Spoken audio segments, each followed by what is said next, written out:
Every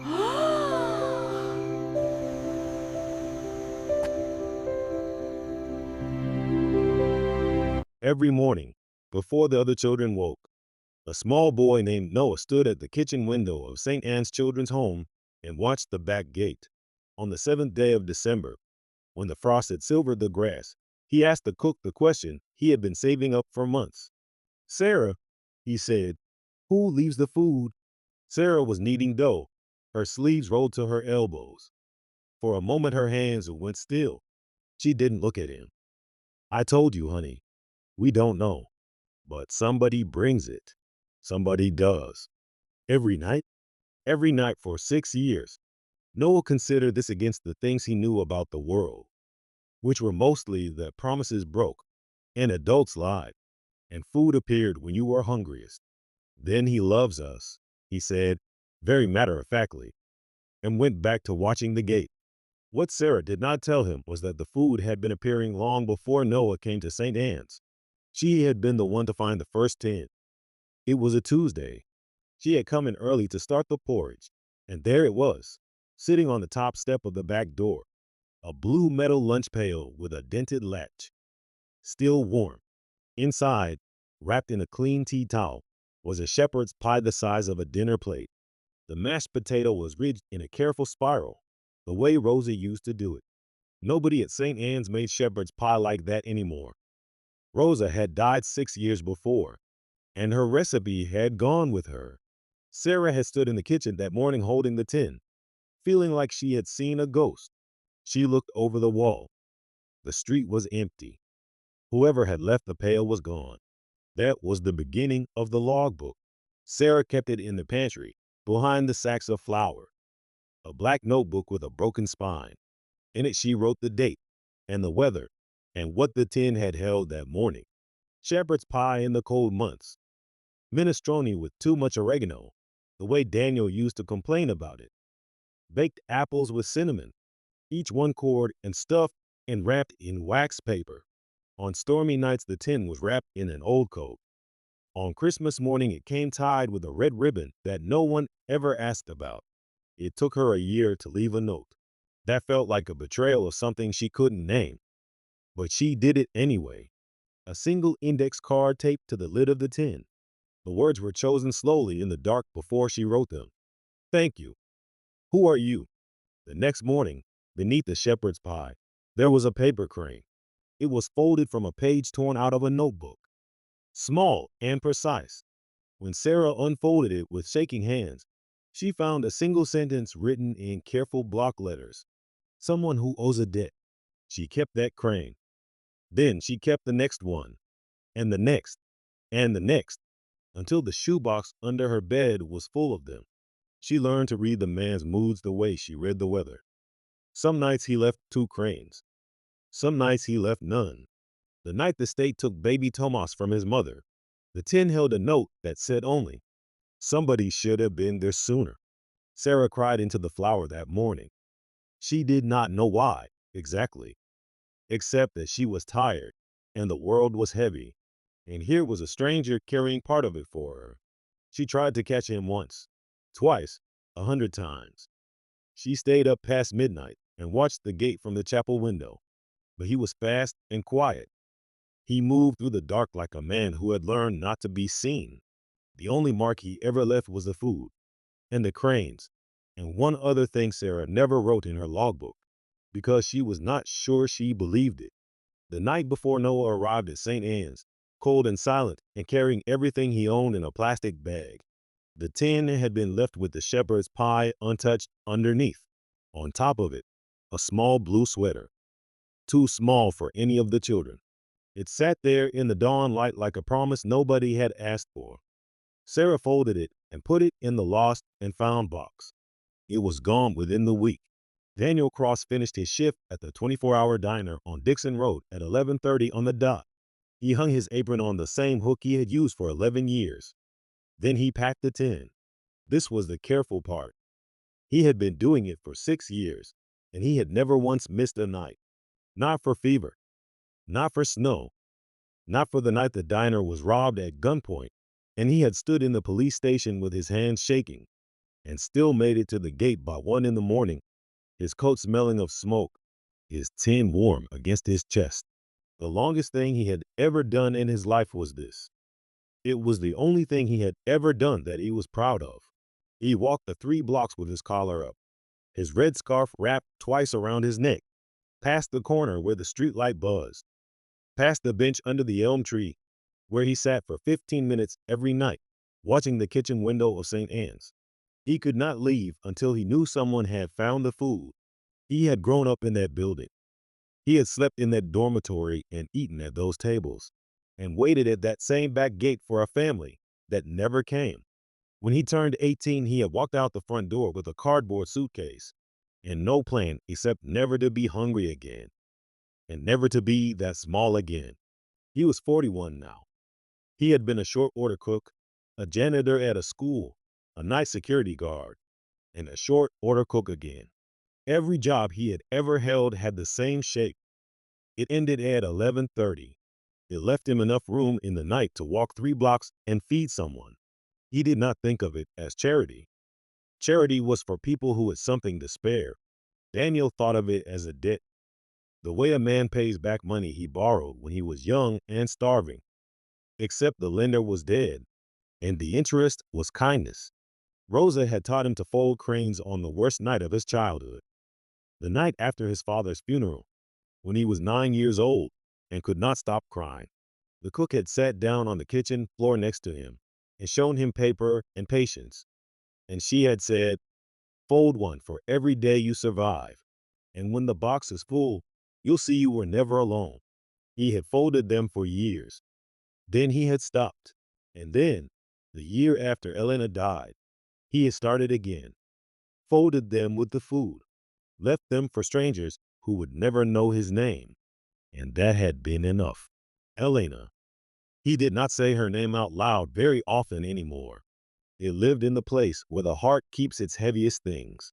She had died on a Tuesday night in a hospital room with the blinds half drawn 8 years ago. 11:47 on the clock above the door. The baby was born first, small and red-faced and screaming. Elena had smiled at Daniel across the delivery room and said, "He has your stubborn chin." Those had been the last words she ever spoke. The boy had been named Noah, after her grandfather. Daniel had held him once, twice, for 11 minutes total.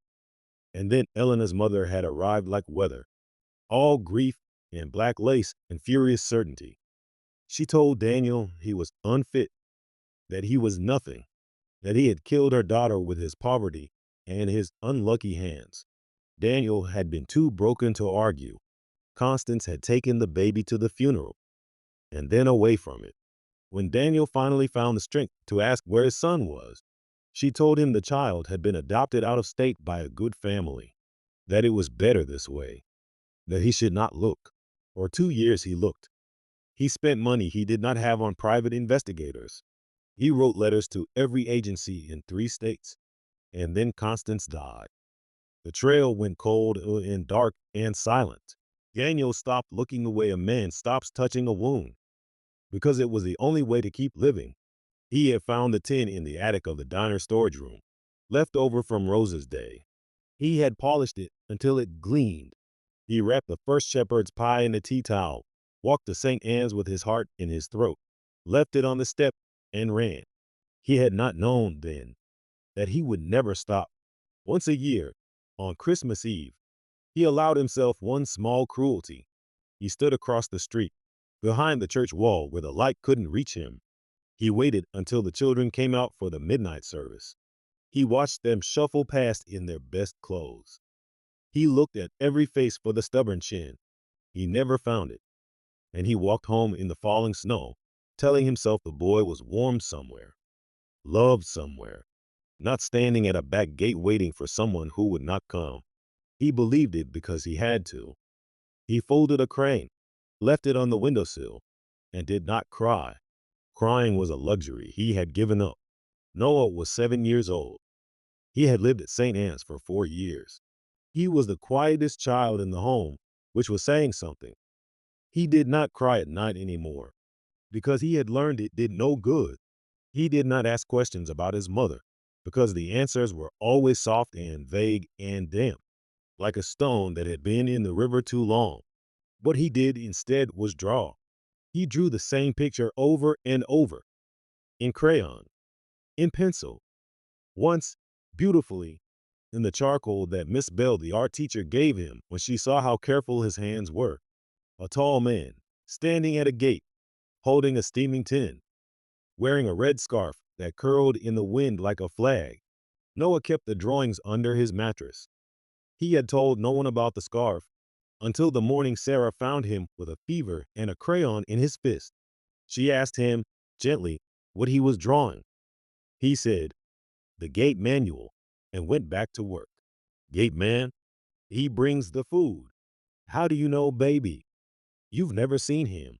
Noah capped the crayon and considered how to explain a thing he only half understood. One time, he said, it was Christmas. I couldn't sleep. I went to the window, and the lamp was on, and I saw him walking away. His scarf was red, like the berries. He looked up at Sarah then, with Elena's eyes, though neither of them knew it. He always wears it, so he knows I'm watching. Sarah wrote that in her logbook, under the date, in the margin. Red scarf. Boy saw him, and she felt something loosen and close at the same time, the way a door does in a draft. That winter, the social worker came. Her name was Margaret Osei. She had kind eyes and a hard job. She sat Noah down in the office that smelled like floor wax and told him that a very nice family wanted to meet him, a family with a big house and a garden and a golden dog. They had seen his picture and loved him already. Noah nodded and folded his hands. He asked if the family would be at the gate in the morning. Margaret said no. Sweetheart, they live very far away. They'll come to school and meet you.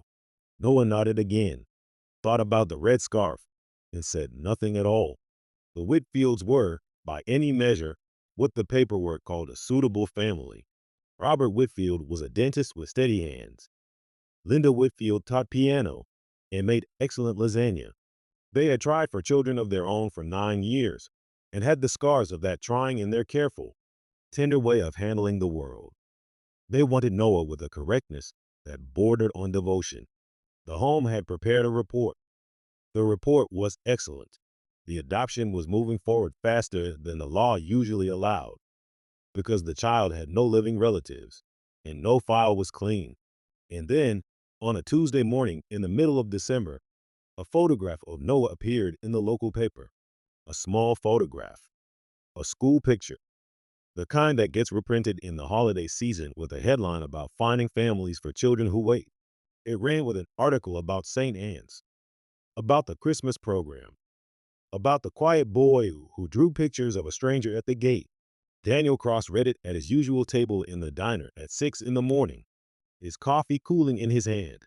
He looked at the photograph for a long, long time. Then he folded the newspaper very carefully, with his hands shaking, and put it in his coat pocket, and went to the courthouse. He had never been inside the courthouse before. It smelled like paper and old rain. He stood in the gallery of courtroom 4, in his cleanest shirt, his red scarf wrapped around his hands like a lifeline. He listened to the proceedings with the whole of his attention, which was a thing he had not given to anything in years. He heard Margaret Osei describe the boy. He heard the Whitfield's lawyer, a silver-haired man named Crane, recite the suitability report in a voice like warm syrup. He heard the judge, a woman with gray eyes and a flat, kind voice, ask if anyone in the home wished to add anything. He watched Sarah stand up in her good coat and walk to the witness stand. He heard her describe the blue tin and the logbook and the cranes. The judge asked her patiently, "And you have no idea who this person is?" "No, Your Honor," Sarah said. "He's careful. He's been careful for 6 years. And the child," the judge said, turning a page, "has drawn pictures of this person. Red scarf, tall. Is that right?" "Every night, Your Honor," Sarah said, and her voice cracked just slightly. Noah waits at the kitchen window. He watches the gate. That drawing is the closest thing to a family he has. The courtroom was quiet. Judge Ellen Marsh looked at the drawing, which had been entered as an exhibit. Her face gave away nothing. Then she asked the question that opened the door. Is there anyone else present who wishes to be heard in this matter? And Daniel stood up. The whole room turned. He was not a remarkable man. Nothing about him that the eye would catch twice, except the scarf, which he had unwound from his hands and was holding, and the way his voice shook when he spoke. Your Honor, he said, my name is Daniel Cross. The Whitfield's lawyer rose smoothly. Your Honor, Mr. Cross is not a party to these proceedings.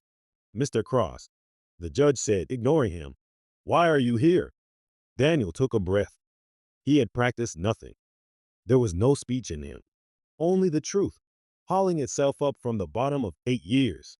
That boy, he said, has his mother's eyes. He held up the newspaper, unfolded, creased along the same fold lines he had pressed into it that morning. I didn't know. I swear to God, I didn't know. You have to understand. They told me he was adopted out west. They told me not to look. The silence curdled. Margaret Osei looked at her file. Robert Whitfield looked at his wife. Your Honor, the lawyer said, with more heat now, this is irregular. Judge Marsh laid her pen down. Mr. Cross, what is your relationship to this child? I don't know, Daniel said. And this was the truest thing he had ever said. That's what I need the court to find out. His mother was my wife. Her name was Elena Cross. She died the night he was born. He stopped, swallowed, went on. Her mother took him. She told me he was adopted. I looked for him for 2 years, and I couldn't find him, and I gave up. And I've spent 6 years leaving food at the gate of St. Anne's, because I grew up there, and I was hungry there, and it was the only way I had left to be good to somebody.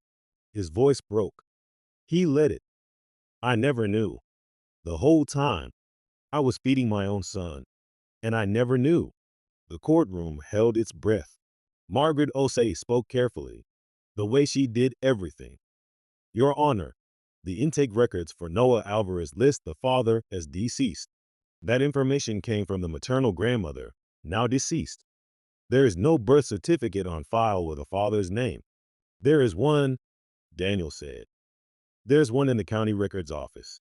Married, Elena and Daniel Cross, 8 years and 2 months ago. The birth was registered. His name is Noah Cross on that paper, not Alvarez. The judge looked at him for a long moment. Then she looked at the drawing of the man at the gate. Then she reached for her gavel and set it down again without using it. This matter is continued, she said. The court orders a paternity examination. Counsel will make themselves available Friday morning. She looked at Daniel. Mr. Cross, you will wear that scarf to my courtroom on Friday, and you will be seated where I can see you, and you will not disappear. Am I understood? Yes, Your Honor, Daniel said. He went home that night and folded a crane. He left it on the windowsill. For the first time in 8 years, he did not fold it for a stranger. The DNA envelope arrived on Friday. The bailiff's name was Frank, and he set it on the judge's bench with the reverence of a man who knew what was inside. Judge Marsh opened it slowly, the way she opened everything. She read it. She did not look up for a long time. When she did, her voice was different, softer, older, tired in a way that had nothing to do with the day. 99.99%, she said. Daniel Cross is the father. The Whitfield's lawyer asked for a recess. Robert Whitfield asked, very quietly, if he could speak to the judge privately. In the corridor, Linda Whitfield stood with her hands folded and her eyes bright, and did not say anything at all. Daniel stood 20 feet away, holding the red scarf, and did not know what to do with the enormity of having a son. Then Linda Whitfield walked over to him and said, you fed him, didn't you? Every night. You fed him. Every night, Daniel said. She nodded once and went back to her husband. Daniel understood that something had passed between them that he could not repay, and would not forget. The judge reconvened. She read from the intake file, and her voice was flat, which made it worse. His mother is gone and his father is dead, she read. The boy will know only our family. Signed, Constance Alvarez, grandmother, 8 years ago. She closed the file. The father was not dead. The father was at the gate. The father, by the home's own records, had not missed a single night of feeding this child's table in 6 years, while the child slept inside and drew pictures of a stranger who loved him. This court has seen many things. She took off her glasses. I would like to see Noah Alvarez now, please. They brought him in through the side door, holding Sarah's hand, wearing his best sweater, which was blue and slightly too small for him. He looked at the tall ceilings and the dark wood and the serious faces. He did not look scared. He looked the way he looked in the kitchen every morning, patient and watchful, quietly expecting nothing. The judge asked him to come to the bench, and he did, walking carefully. She showed him the drawing. He said yes. That was his. Who is this Noah? She asked. The gate man, he said. And what does the gate man do? He brings the food. He paused and added, with the certainty of a child who has observed the world more closely than it observed him. He's my friend. He just doesn't know me yet. Judge Marsh looked at Daniel. The scarf was in his hands, bright red against the gray of the courtroom. She did not have to tell him what to do. Daniel Cross walked across the courtroom the way a man walks into weather, unprotected. He knelt down in front of the small boy and held out the scarf. Noah looked at it. Then he looked at his face. The recognition came over him like dawn. You're him, Noah said. You're the one who brings the shepherd's pie. Every night, Daniel said. Why? And Daniel, who had no speech in him, who had practiced nothing, told the truth to his son for the first time. Because somebody should have been there for you, he said. Before I knew your name, somebody should have been there for you. And I'm sorry it took me so long to figure out who I was. Noah considered this. Then he reached out, very carefully, and touched the scarf. Then he did the thing that broke the courtroom open.